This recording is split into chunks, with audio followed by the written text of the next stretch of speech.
Les saludo con la paz de Dios, amados hermanos, en esta tarde ya. Vamos a meditar en la palabra del Señor con el tema cómo evangelizar personas con mentalidad opuesta a Dios. Y nuestro pasaje bíblico se encuentra en 1 Corintios 1, del 18 al 20, que nos dice: porque la palabra de la cruz es locura a los que se pierden, pero a los que se salvan, esto es, a nosotros, es poder de Dios. Pues está escrito: destruiré la sabiduría de los sabios y desecharé el entendimiento de los entendidos. ¿Dónde está el sabio? ¿Dónde está el escriba? ¿Dónde está el disputador de este siglo? ¿No ha enloquecido Dios la sabiduría del mundo? Y también en Eclesiastés 7:29 nos dice: he aquí, solamente esto he hallado, que Dios hizo al hombre recto, pero ellos buscaron muchas perversiones. Vemos desde el principio de la era, hermanos, cómo Dios creó al hombre con pensamientos, sentimientos y voluntad. Le dio la facultad de decidir por sí mismo. Y al caer el hombre en pecado, ha desvirtuado su pensamiento buscando primeramente su placer. Y en esta hora vamos a ver lo que dice la verdad bíblica. Nos dice: el mensaje de Jesucristo puede ser considerado por algunas personas como una locura y tenido en poco. La verdad bíblica aplicada, los que creemos ese mensaje sabemos que Cristo es poder y sabiduría de Dios, y esto ha transformado nuestra vida para bien. Así es, hermanos. Cuando nosotros descansamos nuestra confianza en el poder y en la sabiduría de Dios, esto nos lleva a un bien, a una paz, a una confianza que el mundo no puede comprender. En la introducción nos dice que la inteligencia es un regalo de Dios para el ser humano. Dios dotó de la capacidad de elegir y de decidir. Eso es lo que conocemos como el libre albedrío. Sin embargo, el hombre, en el libre uso de esta capacidad, decidió rebelarse contra Dios y su naturaleza humana se deterioró por el pecado. La rebeldía y el egoísmo desafían la autoridad y llevan a la desobediencia. Toda actitud contraria a Dios es alimentada por el enemigo de las almas.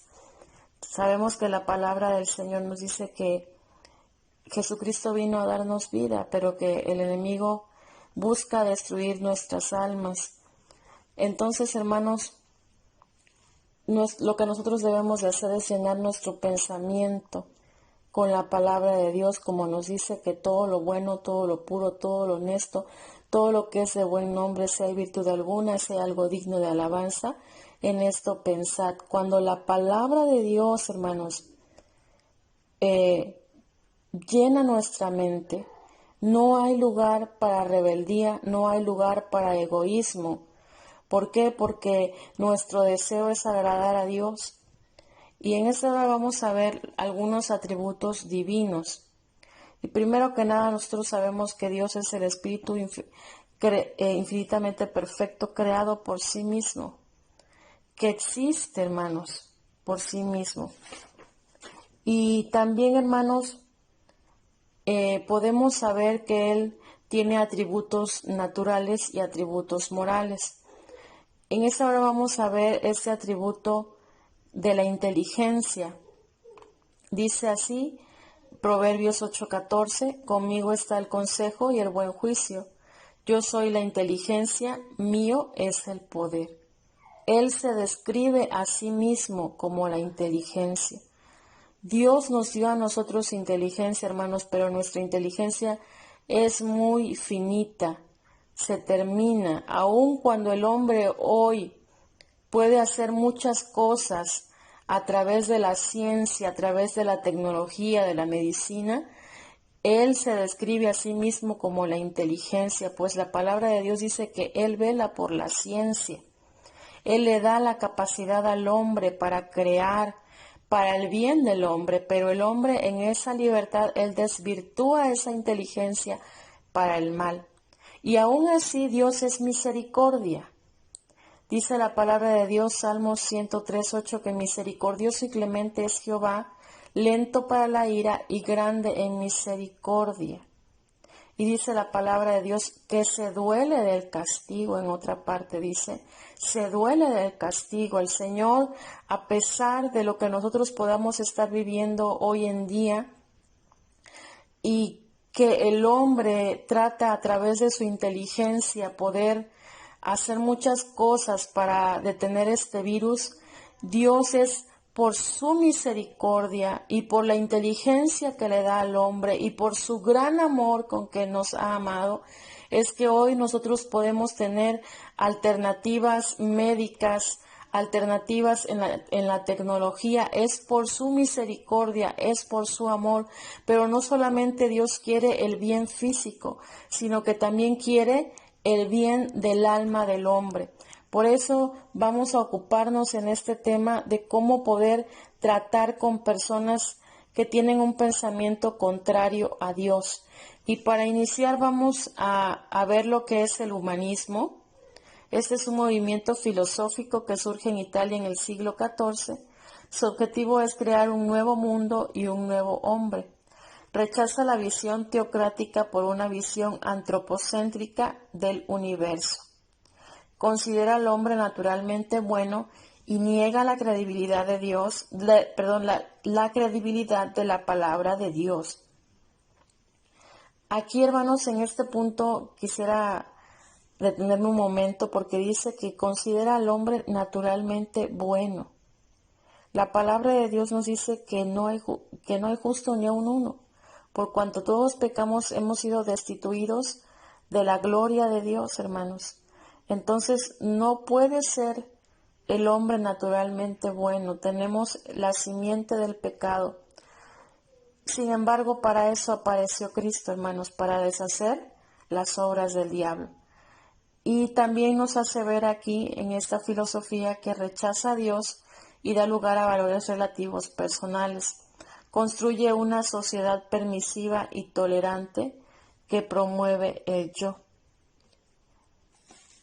Estas filosofías, hermanos, estas filosofías grecorromanas que iniciaron en aquellos siglos, es esencialmente eso, el enaltecer el ego, el egocentrismo, el enaltecer al hombre. Y vemos, hermanos, lo que ocurrió en aquel entonces, como lo dice la Escritura, en la Torre de Babel. Cómo Dios deshizo los planes de aquellos hombres que planeaban llegar hasta el cielo. Planeaban hacer una torre que llegase hasta el cielo.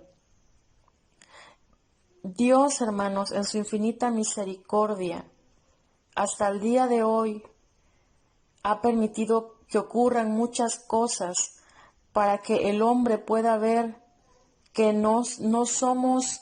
que somos frágiles criaturas en manos de un Dios vivo. Somos frágiles, hermanos. Y el hombre ha tratado de hacer muchas cosas, aparte de llegar al espacio, tratar de clonar seres humanos, tratar de forzar la mano de Dios, y sin embargo ahí en ese egocentrismo, ahí se muestra la misericordia de Dios. En Colosenses 2:8 nos dice: mirad que nadie nos engañe por medio de filosofías y huecas sutilezas, según las tradiciones de los hombres, conforme a los rudimentos del mundo y no según Cristo. Nuestra mente, hermanos, tiene que estar fija en Cristo. Y cuando nuestra mente está fija en Cristo, hermanos, lo demás no puede permear nuestra relación con Dios. Cuando tenemos esa relación íntima con Dios, creemos en las verdades absolutas de Dios que están escritas en la palabra del Señor. El ateísmo es la segunda filosofía que vamos a ver y nos dice que es una doctrina que no cree en la existencia de ninguna divinidad. El término surge en el siglo XVI. En el siglo XX fue reconocido por diferentes posturas filosóficas. Los países comunistas lo usan como uno de sus postulados más fuertes. Actualmente el ateísmo cobra fuerza principalmente entre la juventud. Y el Salmo 14:1 nos dice el necio en su corazón, no hay Dios. Y como no conviene, hermanos, la nieve al verano, no le conviene al necio la honra, dice el proverbista. Muchas veces, hermanos, Dios permite que el hombre llegue a lugares encumbrados para en ese lugar poder darse cuenta de su fragilidad y sobre todo de la potencia de Dios. Existen muchos testimonios hoy en día de hombres que, siendo ateos, en esa misma exploración de la naturaleza, buscando respuestas, entre esa búsqueda se encontraron con Dios. Porque no podemos ver este vasto universo con esa perfecta ingeniería, con ese perfecto proceso y poder decir que no hay Dios. Solamente el necio dice en su corazón que no hay Dios. Pero nosotros volteamos y podemos ver el firmamento, podemos ver la naturaleza y glorificar a Dios porque le sentimos, glorificar a Dios porque respiramos, glorificar a Dios porque sentimos su presencia en nuestro espíritu. Y eso, hermanos, no nos hace ignorantes, porque por ahí pueden decir que estamos locos. No nos hace locos, sino que nos hace, hermanos, nos hace bienaventurados, nos hace bendecidos. El poder pensar y el poder creer que hay un Dios que tiene en su mano nuestros tiempos, como lo dice el salmista. Y la tercera filosofía es el relativismo. Y esta sostiene que no existe verdades absolutas, inmutables ni universales. Hay tantas verdades como sujetos. Surge en Grecia y cobra fuerza en el siglo XX. El relativismo epistemológico tiene que ver con el conocimiento humano. El relativismo moral tiene que ver con la conducta humana. El relativismo nos dice que no hay conductas buenas o malas. El bien y el mal dependen de los sujetos y sus circunstancias. Y vemos aquí una pequeña imagen que pues todo depende del ojo con que se mira, ¿verdad? De la circunstancia. Yo puedo ver un 6 y usted puede ver un 9. Y no quiere decir que yo estoy mal, y no quiere decir que usted está mal. Entonces todo es relativo a mi circunstancia. Hoy en día todo es relativo para aquellos que no temen a Dios.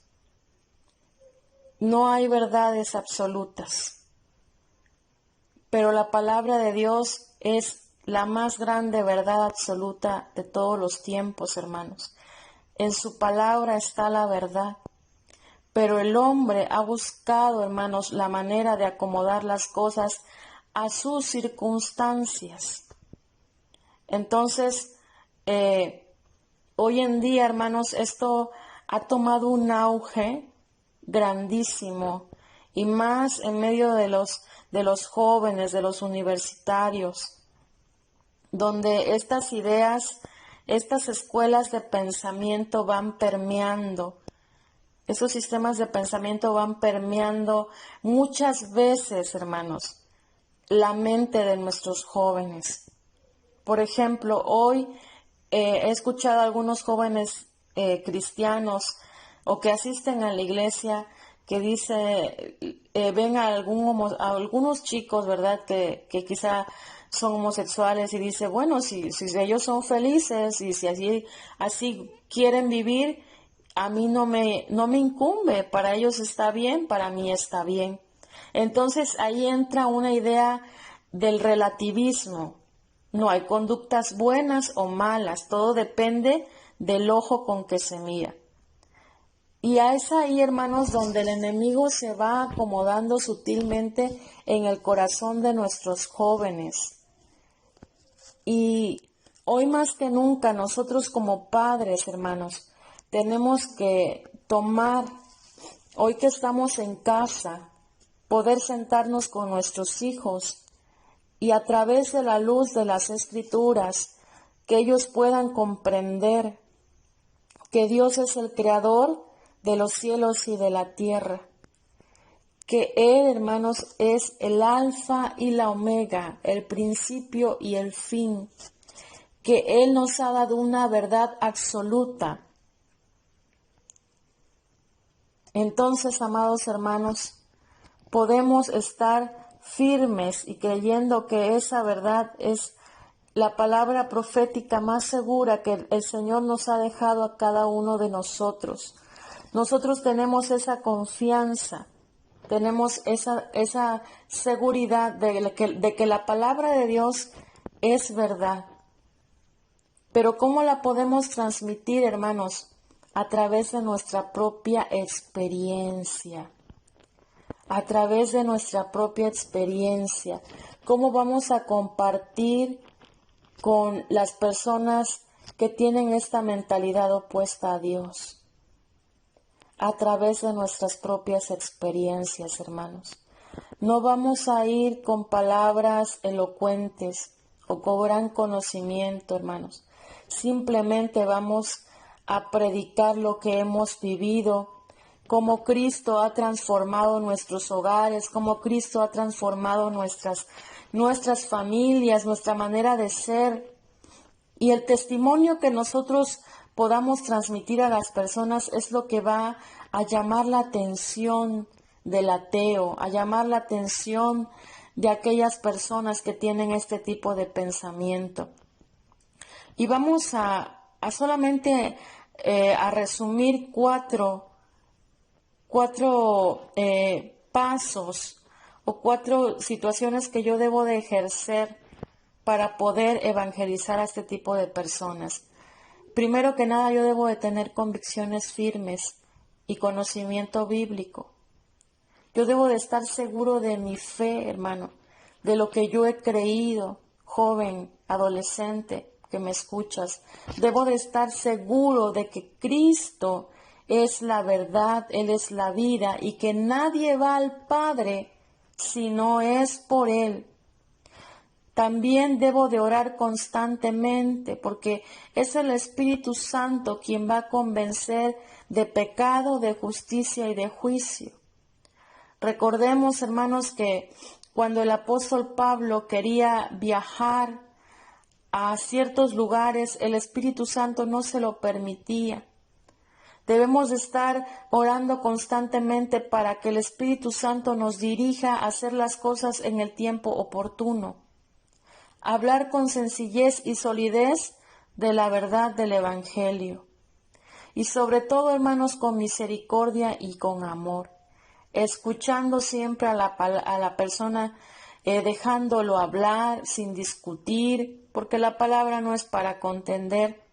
Entonces, vamos a mostrar la misericordia del Señor y el amor de Dios a través de una actitud que puedan reconocer el carácter de Dios en nosotros.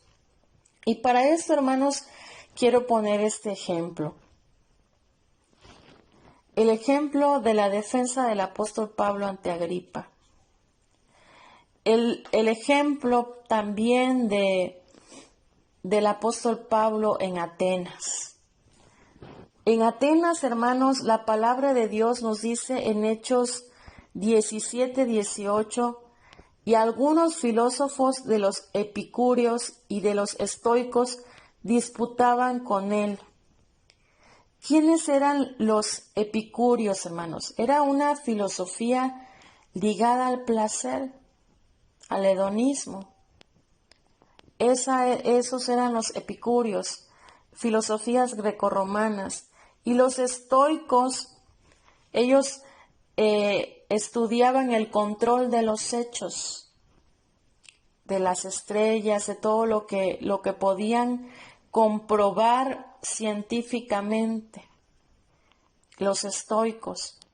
Entonces eran personas ilustradas, pero el apóstol Pablo Dijo en 1 Corintios 2:2, me propuse no saber entre vosotros cosa alguna, sino a Jesucristo y a este crucificado. Y esa era la verdad absoluta que él creía, y eso era lo que iba y presentaba a través de su propia vida, a través de su propia experiencia. Es verdad que él conocía el entorno, que él tenía conocimiento de las costumbres del lugar. Así que llegó y vio aquellos dioses y les dijo, veo que verdaderamente sois muy religiosos y tienen ahí ese lugar que dice al Dios no conocido. Y entonces de esa manera empieza a introducirse a ellos y dice, el Dios que hizo el mundo y todas las cosas que en él hay, siendo Señor del cielo y de la tierra, no habita en templos hechos por manos humanos, ni es honrado por manos de hombres como si necesitase de algo, pues eres quien da a todos vida y aliento y todas las cosas. Entonces, hermanos, él inicia hablándoles de aquello que les interesaba, ese Dios no conocido. Pero les habla, realmente ustedes tienen ahí un altar al Dios no conocido y a ese es el que les vengo a anunciar. Aquel que hizo los cielos, la tierra, pero no habita en templos hechos por manos de hombres. Aquellos hombres se quedan perplejos al escuchar al siervo de Dios. Y ciertamente, hermanos, comienza a hablarles de su propia vida y de su propia experiencia. Y de la misma manera habló ante Agripa, y de la misma manera habló ante los gentiles. Predicaba a Cristo, al Dios Todopoderoso, sus atributos, su magnificencia, su poder, todo aquello que hizo el Señor y lo que hizo personalmente en su corazón. Esa es la manera, hermanos, que el apóstol Pablo se dirigía hacia estas personas con su propia experiencia, mostrando la misericordia, mostrando el amor de Dios y sobre todo con un manejo también de las Escrituras, con el conocimiento de las Escrituras. Es importante, amado hermano, que en este tiempo en el cual estamos nosotros en casa, podamos fortalecer la fe de nuestros hijos, podamos fortalecernos en la doctrina del Señor, para que cuando nuestros hijos regresen a las escuelas y se encuentren con estos sistemas de pensamiento, con estas escuelas de pensamiento que van permeando nuestra sociedad cada vez más, donde ya no importa lo que para ti es bueno o lo que para mí es bueno, es relativo a la circunstancia que estás viviendo. Cuando nuestros jóvenes, nuestros niños puedan ver este tipo de actitudes, ellos puedan saber a quién adoran. Ellos puedan tener esa identidad de hijos de Dios. Entonces, hermanos, nosotros también podemos compartirles a nuestros hijos las cosas que Dios ha hecho con nosotros y que ellos a su vez puedan compartirlo con sus compañeros de clase. En el error, para redarguir, hermanos, e ir concluyendo, tenemos el error 1. Perdemos el tiempo llevando el mensaje a personas con mentalidad opuesta. La respuesta bíblica se encuentra en San Juan 3:16, que nos dice, porque de tal manera amó Dios al mundo, que ha dado a su Hijo unigénito para que todo aquel que en él cree no se pierda, mas tenga vida eterna. Creo, hermanos, que el Señor no perdió el tiempo cuando vino a morir por nosotros en la cruz del Calvario. Él pensó en ti y Él pensó en mí, que teníamos mentalidades opuestas, que teníamos ideologías personales que no permitían, que nuestro corazón estaba cauterizado por el pecado.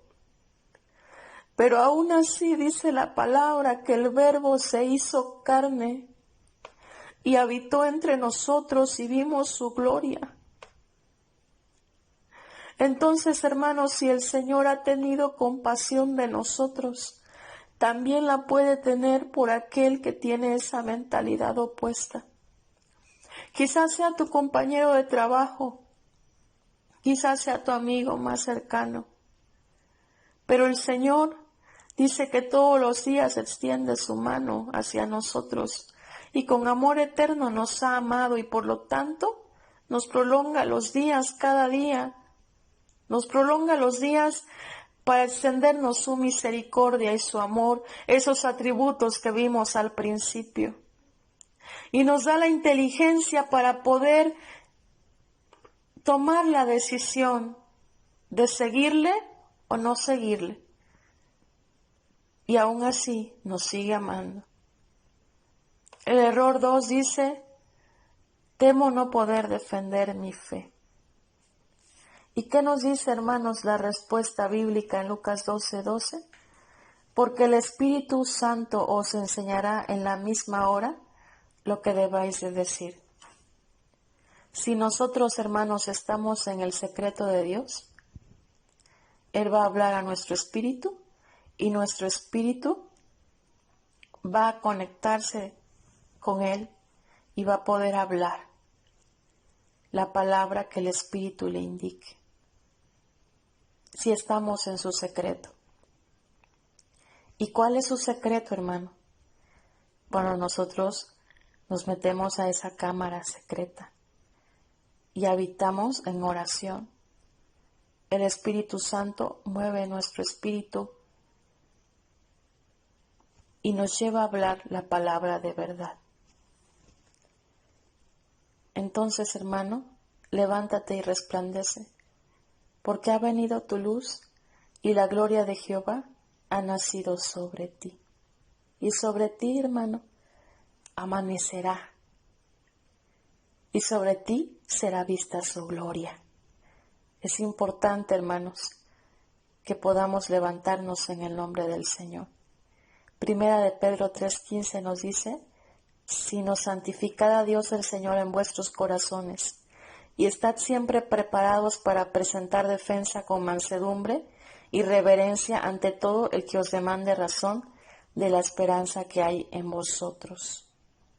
Vamos a presentar defensa con mansedumbre y reverencia ante todo aquel que nos demande razón de la esperanza que hay en nosotros. Y como conclusión, hermanos, crean o no las personas el mensaje del cielo, el Evangelio de Cristo es poder de Dios para salvación a todo aquel que cree. Por tanto, persiste en su predicación y deja el resultado al Señor. Echa tu pan sobre las aguas, hermano, y después de muchos días lo hallarás. El pueblo egipcio en la antigüedad dejaba ir el arroz en el agua a las orillas del Nilo. Dejaba el arroz, vaciaba el arroz a las orillas del Nilo y después de mucho tiempo venía el tiempo de la siega y podían ver florecer las plantas de arroz en el río del Nilo y podían alimentarse de lo que crecía en ese río. La palabra nos dice claramente, echa tu pan sobre las aguas y después de muchos días lo hallarás. Quizá hoy esa persona, como el rey Agripa, o como aquellas personas que estaban en Atenas, quizá hoy no crean, pero después de mucho tiempo, o en el tiempo preciso de Dios, van a creer, porque sus tiempos son perfectos. Dios les bendiga, amados hermanos.